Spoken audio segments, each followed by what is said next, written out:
Thank you so much. It's just overwhelming to see the support of all these people that we've known, many of whom we've known for so many years.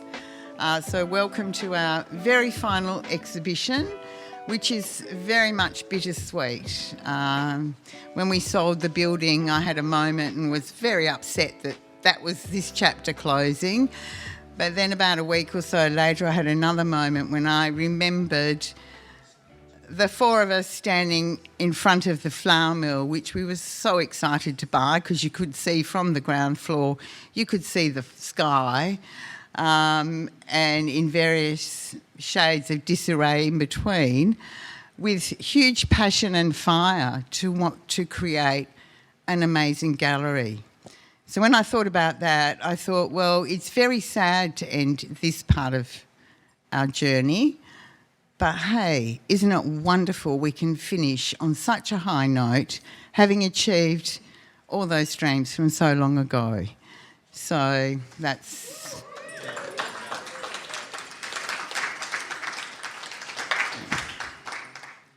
And joining us tonight in our exhibition are four incredible artists who are very dear to all of us.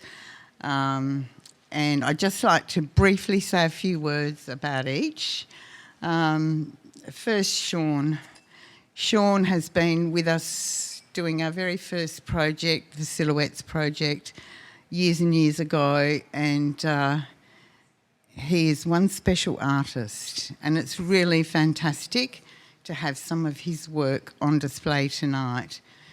Shaun's work always invokes a higher power for me, the majesty of our local environment, celebrated but with many stories to tell within.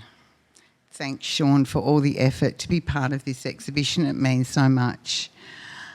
There's Shaun.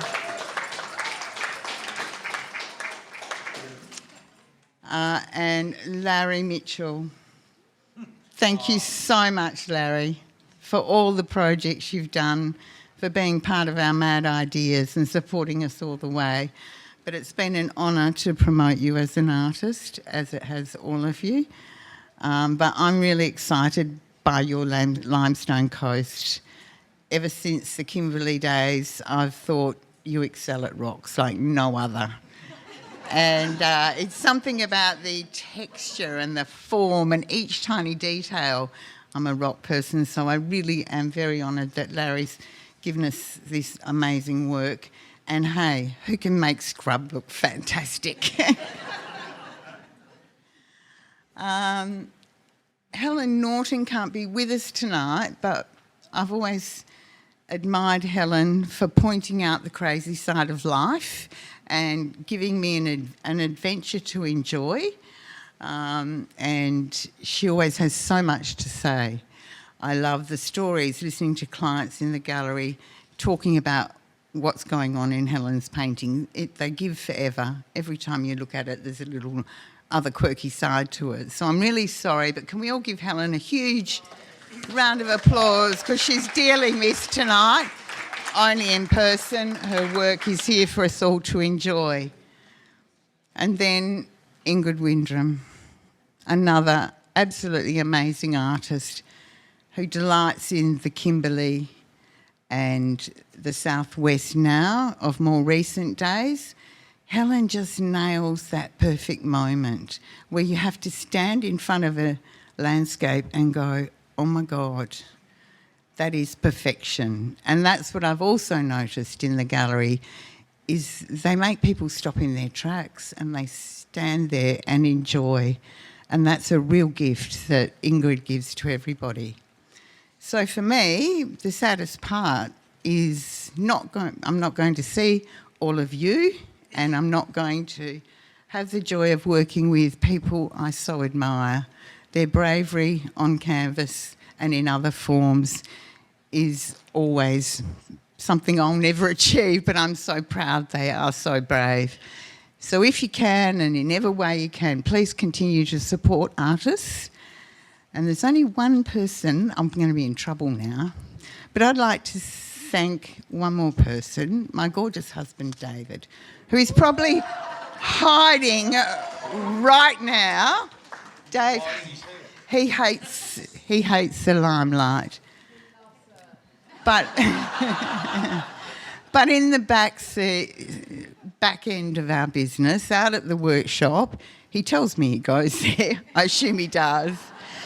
But so often Dave comes home, I just haven't got it perfect. And he comes home later and later because he's there trying to get that perfect finish to do justice to the natural piece of timber that is in front of him. And Dave, you're to be commended for your tenacity, mate, and for putting up with me as well. Just need one more painting. So, thank you, my darling. I'm going to hand over to Mr. Bill Turner, who I welcome to come and say a few words as well. Bill's we've known for many years. So, that's it for me. Thank you. I got a book. You get to my age, you need a bit of help. Thank you, Joe. Thank you very much. Perhaps a little background history to start with. Wendy and I first became aware of JahRoc in the mid-90s when we were attending a jazz festival up in York. We saw a sign outside the old flour mill there, so we thought we'd go in and have a look. I can't remember too much from that visit. It was quite a long time ago. Only that the furniture on display and the restoration of the flour mill looked pretty damn impressive. Sometime after that, while at home base in Wembley, we were struck by one of the displays there. A small cafe table and chair set made of jarrah with a granite insert in the top, an iron frame underneath and little wooden things on the bottom of the legs, the feet. And that was the JahRoc Cafe table and chair set. We were rather captivated by the unusual style, and we spent some time admiring it, reflecting a little bit on the visit we'd made to the JahRoc Gallery in the old flour mill in York previously. I had had a passive interest in woodwork since my teenage years when I made a pretty rough and rudimentary study table, but had done no woodwork in the intervening 30-odd years.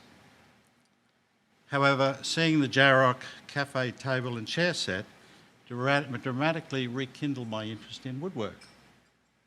By the next morning, I was on fire with enthusiasm to see if I could attempt to make something similar.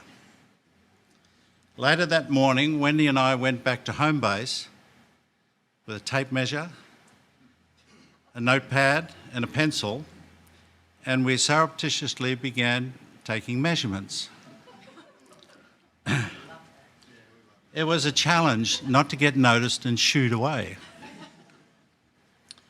Subsequently, I did the circuit of the hardware shops and bought some 30mm planks of jarrah and some flat and iron rod for the framework, and stumbled across a place in Osborne Park selling slabs of granite, 30 by 30 centimetre slabs of granite, ideal for inserting in the top of these coffee tables.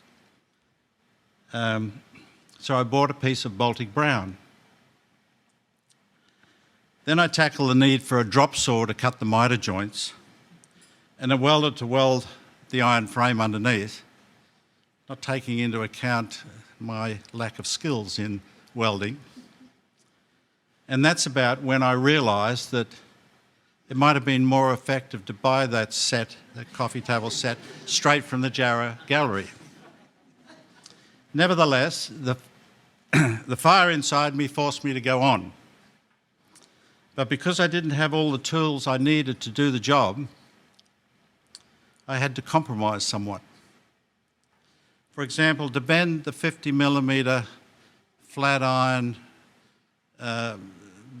supports at the back of the chair, I had to heat them up one by one on the gas stove in the kitchen, grab a tea towel around it, race out into the backyard where I had a block of wood and a tomahawk, and I would just slowly beat it into the required curved shape for the back of the chair. That's the first time I've released that trade secret. I guess that's not the way JahRoc did it.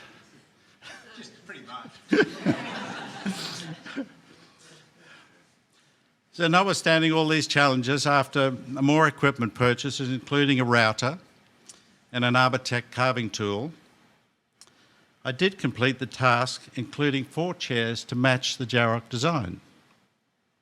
For many years now, Wendy have had our breakfast on that table most mornings. After JahRoc relocated the business to Margaret River, Gary was delivering a piece of furniture to our bush house down here. As he came through the front door, he noticed the table and chair set. He looked at it briefly, somewhat inquiringly, I thought, and commented, "That must have been one of our very early pieces."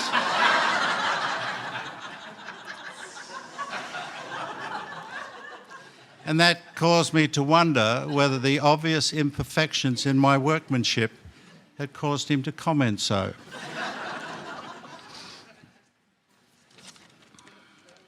It's actually a pretty good coffee. I then confessed that I'd made it myself after seeing the display at home base and meticulously measuring everything up. Gary laughed and said, "You should have just gone on the website and taken all the measurements from there." We've always been fascinated with JahRoc lifestyle furniture, for that's really what it is. What Gary and David have done with this company, with the enduring support of Lara and Joe, and a small workshop team, is nothing short of absolutely remarkable. We did a count recently on the number of pieces of JahRoc furniture we have in Perth and down here, and it came to 21, which kind of surprised us actually. 13 pieces in Perth and 8 down here. I guess you could say we're really hooked on JahRoc furniture. And what is in this gallery? From such humble beginnings in the backyard shed in Scarborough to another shed in Osborne Park. Was it a neighbour's shed? In Aussie Park?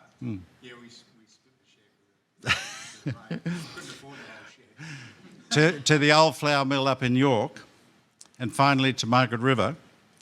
The last 36 years have clearly been an incredible journey for JahRoc, which reflects a very strong sense of creative purpose, a willingness to take on substantial risks,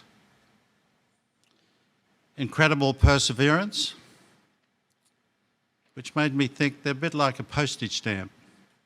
They stick to it till they get there. A belief in oneself, and a down-to-earth approach that is welcoming to everybody. These are truly admirable qualities, without which the 50 design awards that JahRoc has received over the years would simply not have been possible. The other notable characteristic of the JahRoc journey is the degree to which the local environment has been taken into place, or taken into account rather. Whether it be firstly, the source of materials, such as old forest floor and recycled timbers, local granites, clays and glass, and iron and steel, stainless steel, which ultimately comes from the Pilbara, pink diamonds and other jewellery and other items. And secondly, the source of inspiration for creative furniture design, the Western Australian coastline, the West Kimberley's topography, local artists such as Shaun Atkinson, Larry Mitchell, Helen Norton, Ingrid Windram, and so many more. Local wood turners and wood artisans, surfboard designer Jim Banks, and architect designer Ian Bailey and Annie Georgeson, local poets such as John Kinsella, and many others too numerous to individually mention. No wonder JahRoc has attracted the attention and support of the Rio Tinto Future Fund. If collaboration is the new innovation, then JahRoc is certainly a fine example of this.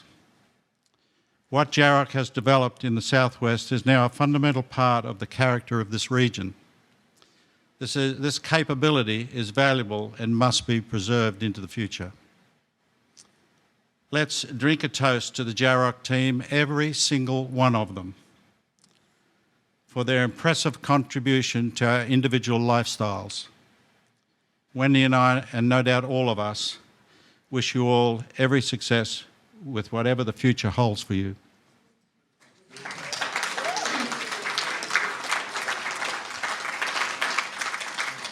So cheers.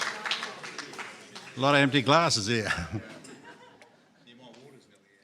Right, cheers. Thanks, Bill. I've got to say, as you look around the room, we've got so many amazing customers, and of course, I love that Bill started by copying our work, and then, thank God, he started buying some. But actually, when I did see that table, I thought, gee, did we make that? You know, like he did a pretty good job of copying it on his kitchen table. But no, I'm not going to go on too long because, you know, what do you say? There's too much to say. But I do want to thank lots of people.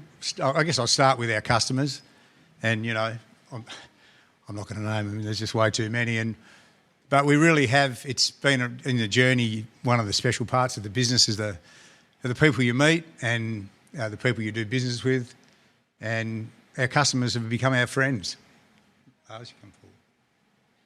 But so a huge thank you to everybody that supported us over the years, and we are saying this is an end of a chapter, and it's not actually the end. I'll make sure of that. We do have a few ideas up our sleeve for what might happen next, but it's certainly the end of our retail chapter for this little group of humans because, you know, what do they say, Dave? Our dishes are done. And it's been an incredible journey, you know, from Scarborough Beach Road to York to here.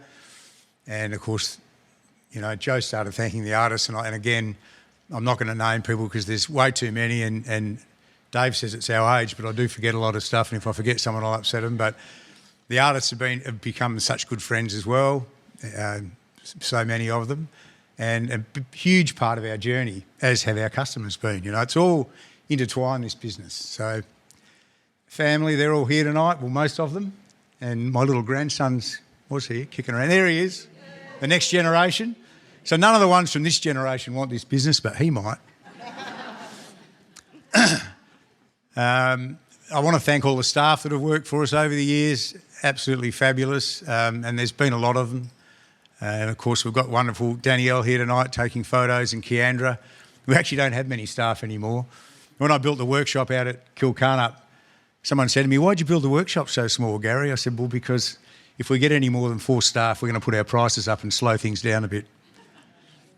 Because we weren't, I mean, I was never a good business manager at managing people. Dave was actually very good at it. He's a bit more patient than me. But, yeah, our business in York grew quite large for us, for a little couple of wood ducks, and managing people was a difficult thing. So down here, we've sort of kept it small and tight, and we've got a beautiful Jagger. Did Jagger come tonight? A great tradesman that works with us, Jagger, and of course Luca Burke, who did his apprenticeship with us.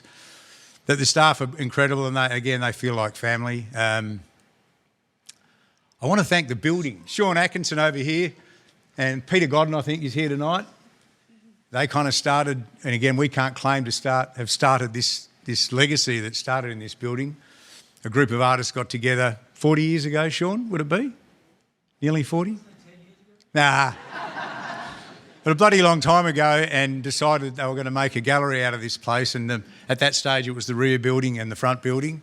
And this was a lovely garden. And when long story short, we bought the building, And I remember that first year I worked here, if it wasn't 7 days a week, it was bloody 6. Felt like a lot. And one of the things that used to drive me mad is people would get to this back door and they'd say, "Oh, this is great. What's in that building up there?" And I'd say, "Well, it's 20 yards away. Why don't you walk up and have a look?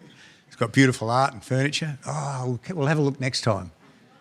So much to the chagrin probably of my sister and all the garden lovers, the garden had to go and we built this pavilion. And what this pavilion did was give us the opportunity to show work on a much larger scale. And I think that's when we piqued Larry's interest and particularly Shaun's, because we just had space. We had natural light coming in through the top, and it's just been a fantastic place. And one of the beautiful things about what we're doing at the moment is that it all kind of happened, a chain of events, and we ended up selling the building, which, you know, we're happy about.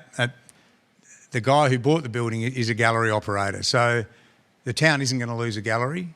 It might lose us, but, you know, Chris does it in his own way, and he's been a gallery operator up in Singapore for 20 years, and he has a beautiful space up there, so the town can feel, and we will feel good to know that.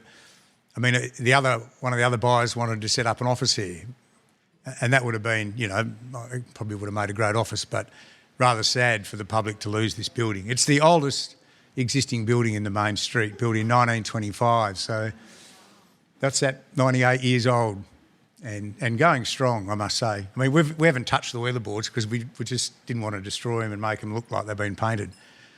You know, Jarrah is such a resilient material. Anyway, thanks, building. Sorry to go on about that.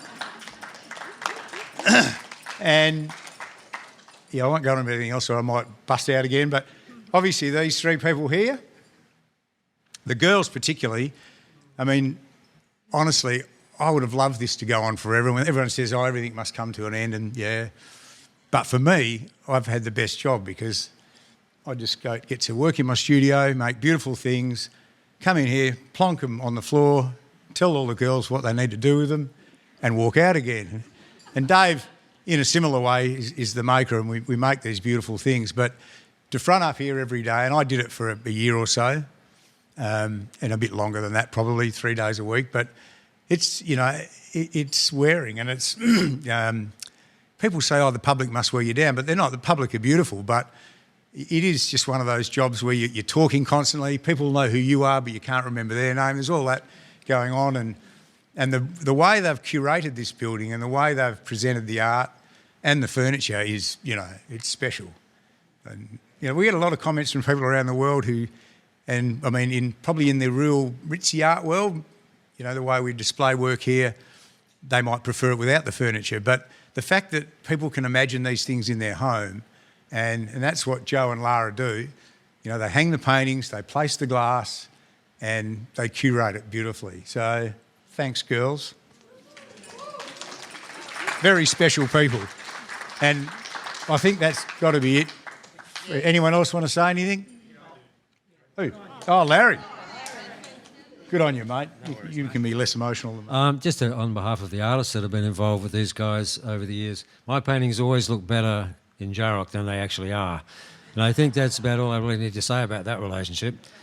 But we've had some wonderful adventures over the years, done some projects together, done some travelling together, had more fun than, you know, is probably than we should have at times. And I really want to thank the guys for that. I've been amazed by and enjoyed your friendship so much. I wish we'd spent more time together. We were always going to do that one last project. We never quite got to it because we couldn't make our mind up, you know, which one we were going to do. So thanks, guys, for contributing so much to my life and to all the artists that you've been involved with. You're 50% of the art world is people that appreciate art and know what to do with it. And I really thank you so much. Bye.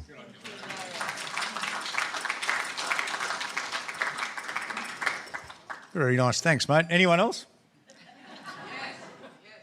Huh?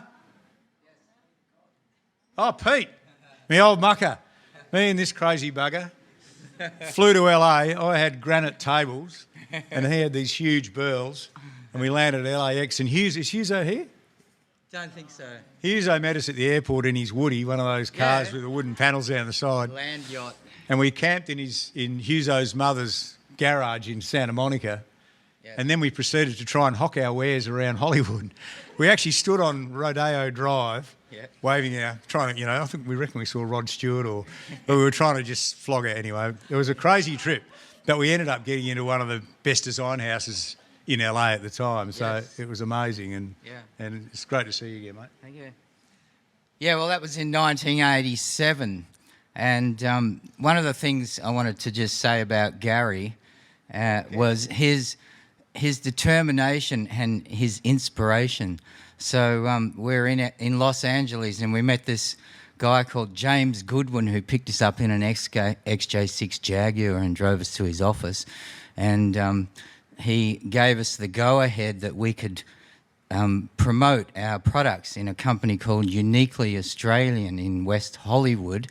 And the thing I remember about Gary, we used to call him the air puncher, because he was so impressed, he was so happy, he was so rapt. He'd come out of that meeting punching the air like this, just going, yeah, yeah, yeah. And so we called him Guardio Bonetti, the air puncher.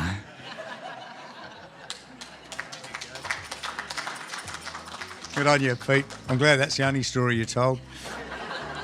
It was a fun trip, that one.